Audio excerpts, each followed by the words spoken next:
நான் உன்னை கேக்குறேன், நீ கோரானோட ஃப்ரெண்டு தானே? யாராவது ரொம்ப பிடிச்சவங்கன்னு இவனுக்கு இருக்காங்களா? நான் எவ்வளவு தடவை கேட்டும் இவன் சொல்ல மாட்டேங்கிறான்.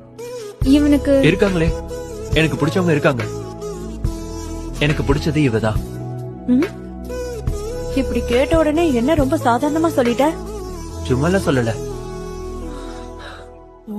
இவ ஒண்ணும் பெரிய அவுட்ஸ்டாண்டிங் பர்சன் எல்லாம் இல்ல. எப்ப பாரு அவுட் ஆஃப் டியூன்ல பாட்டு பாடிட்டு குதிச்சிட்டு இருப்பா. ஒரு சோகமா முடிஞ்ச நாவலுக்காக சாப்பாடு கூட சாப்பிட மாட்டா. கோவமா இருக்கும்போது பக்கத்துல கூட நிக்க முடியாது. ஆனா அவ சிரிக்கும் போது வேற யாரும் என் கண்ணுக்கு தெரிய மாட்டாங்க.